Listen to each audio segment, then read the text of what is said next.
said is the law of verily, verily. Praise the Lord. The Bible says in Proverbs 4, wisdom is the principal thing. Get wisdom. In all that getting, get understanding. He said that you should respect her and he will exalt you. Praise the Lord. Hallelujah. Hallelujah. Of course, in Proverbs 14 as well, the Bible says, a wise woman builds her house, and the foolish one plucks it down. So that is to say, it is possible to be a foolish woman. We have an example in Job 2:10. The wife of Job said, curse God and die. And Job said to her, why are you talking like one of the foolish women? Proverbs 9:13. The Bible says that a foolish woman knows nothing. Anything goes. Praise you, the Lord. Hallelujah. I will just, because Pastor Busola has really prepared the ground. So I'll give you two examples of a wise woman in the Bible. They are not the popular women. They are not like the women I will mention every time, like the Deborah, and they're not. But God, the Holy Spirit helped me. And those prayer requests, those prayer points, actually, I can forward it if you want it. Because they were spiritually discerned. God gave me that. I didn't know. All right, I'll send them to you, ma. So, two examples of a wise woman in the Bible. They're not popular, they're ordinary women. Praise you, the Lord. There's a woman called Jochebed in the Bible. Is the mother of Moses. In Exodus 2, verse 1 to 3, the Bible shows us how he uses wisdom to preserve a child. Maybe we should read that one. Exodus 2, verse 1 to 3. If you are there, just begin to read for me.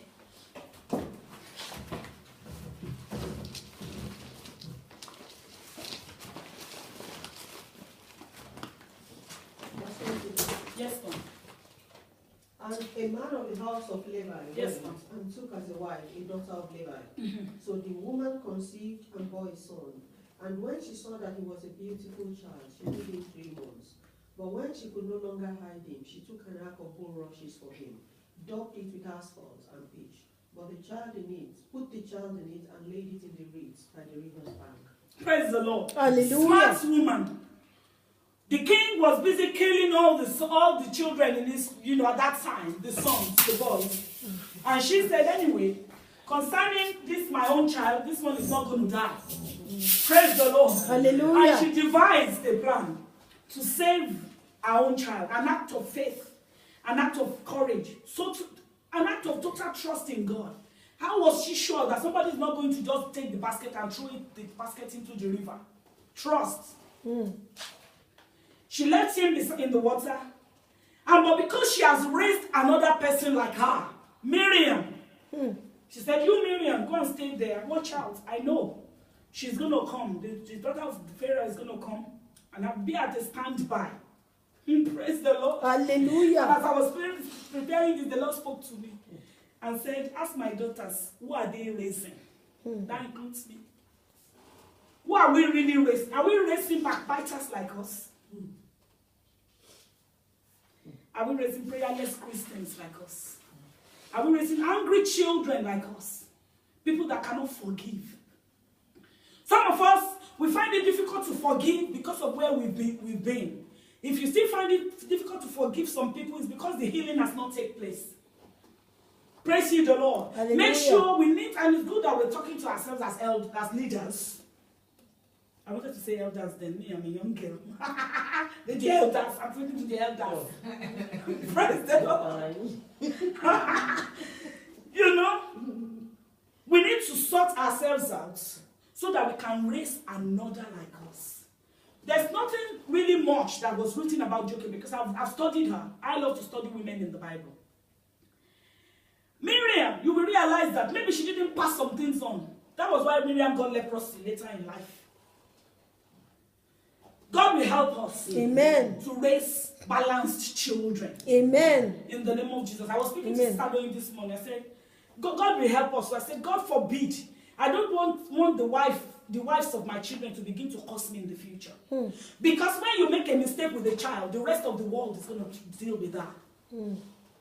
Praise ye the Lord. Hallelujah. And God is still in the business of raising people that had nobody to raise them. That's right. Amen. Amen. I'm one of those people. God is still in the business of stepping stepping in and taking over and raising a child that, you know, I was smiling when Pastor Busola said, I cook like my mom. How good, that sounds really well. I didn't have the opportunity. Praise the Lord. Hallelujah. But ask me if I can cook. Yes, I can. You know, the fact that God has placed us there to raise those children, it is not a right, it is a privilege. Because if we are not there, God will still raise those children. Amen. What will I be doing at the altar of Christ? If not for Jesus, who can step in and raise a child that had nobody. So, I am lucky because I have the opportunity to say, okay, Lord, use me to raise these children. Amen. It's a privilege. Because without us, who was the mother of David? We don't know. Maybe it was a product of a one-night stand. And God looked at him and said, concerning you, David, you have the sure mercies. Looked at him and said, Jesus Christ, you are the son of David. Somebody without a mother. So the fact that we are mothers, it's a privilege. God did not want to leave that space, empty. And he has put us there. Let us do something.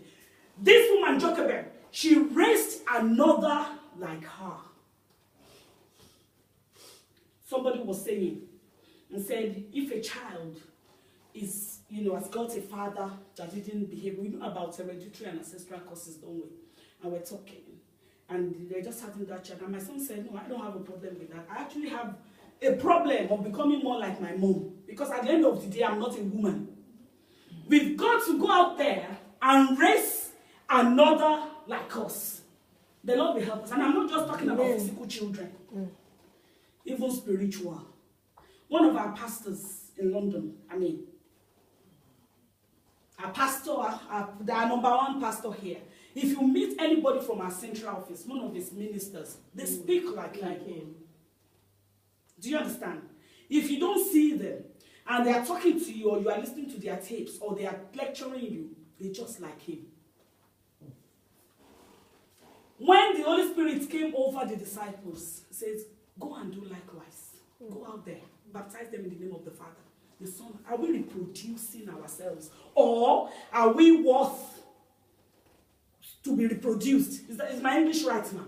Do we think that we are okay to be reproduced? If a young girl look at you and say, Mommy, I just want to be like you when I grow up. I've had that a lot of times. And I'll be like, I'm a nobody. It's only God that is helping me. Are we really, is that not a challenge? Can we say, God forbid that you take my anger? Jochebed raised another like her. So why did she do it? When some people are allowing their kids to be killed. Sit down there. They said a woman, there was an accident, and then the car was on top of a woman's child. This woman gathered all the strength and pushed the car. Jochebed was able to do it because of the wisdom of God. A wise woman. Very wise. She was there when they were killing children. She said, this one that I'm pregnant with, I will try at least. I always say that it's not over until it's over. That's right. The Lord will help us in Jesus' name. Amen. There's another woman, wise woman, ordinary woman, in the book of Genesis 38, verse 1 to 30. She's called Tamar. The first husband died. They looked at her. They gave her to the brother. The first husband did something bad, didn't he? And God killed him. The Bible says God killed him. And they gave her to the brother. That one says, I don't really like her, to be honest. And then every time that one is sleeping with her, she will pour the sperm on the ground. But Jesus had not come. There was no mercy. God got angry. God killed him. There was another son, third son, the father-in-law. And the rule is that she's supposed to have the third person, the father-in-law. This one that is killing all her husband. It's always the women that is at fault. Pastor Bosola said it. When the child misbehaves, it is the mother single child. So the father looked and said, go to your father's house for now. And when this my child grows up, you can marry. wise woman. She went to her father's house. She began to wait. She waited. She waited. The third son grew up. They didn't call her to come and marry. One day, her mother-in-law passed away. She died. Very sensitive woman. Woman that has eyes. And then this woman said, the Bible records it. Go and read the interesting story. Very interesting. The Bible says, when she learned that the mother-in-law has died, and then one day, the father-in-law was leaving the house, was passing by, she quickly put on the clothes of a prostitute, and she stood at the, where prostitutes, and Baba, because the mother has, with men, it doesn't take them long. We will not die long. Amen. In Jesus' name. In the name of Jesus. So Baba went to meet the prostitute and said, let's do this thing. So the woman said, what will you give me? Baba said, what do you want? I'll give you this, I'll give you that. So the woman said, okay, that's fine. But give me your staff. A symbol of authority. Give me your symbol of authority. So that I know that when you will send those things, Baba said it's okay. Men at that point, they can't. That's, the greatest of men, when it comes to that. That's where their brains are. Why is it like that? You say, go and bring water, they bring it. Go and do this. I think I have a headache, let me go and get paracetamol. Why? That's the way God made them. Yes, ma'am. I just like baby. Innit? Baba lost control. Baba that the wife has just died. Baba said, just take. So, and how did she, at that time, I don't think there was ovulation period.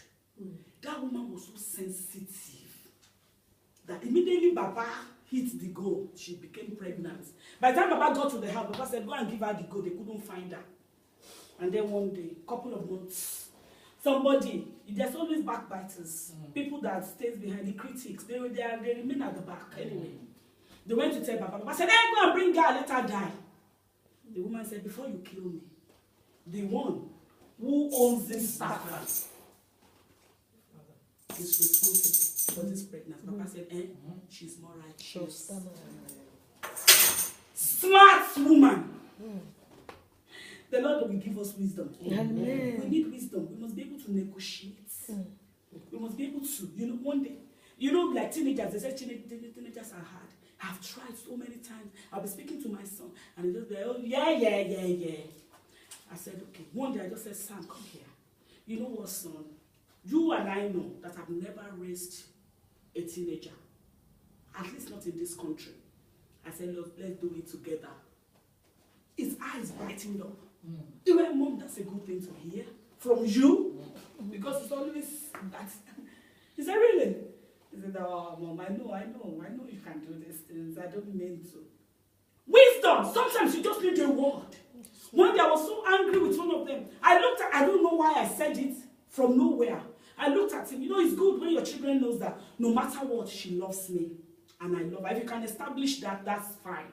You can get away with anything. And then one day I looked at one of them and I said, you know what? When love turns, it becomes hatred. A child that because they take glory in not wanting to cry. They don't like to cry, especially boys. They discuss with their friend that I don't cry. The child that I said I'm not going to cry to the brother began to weep. Ask me why I said it. The wisdom of God. Will I ever hate my child? No. Praise the Lord. Yeah. We need wisdom. We need the power to negotiate like this Tamar. She was able to negotiate. She was able to ask for that staff. She was in her father's house. She didn't say a word. She didn't fight back. Praise the Lord. Hallelujah. Foolish woman, Zipporah.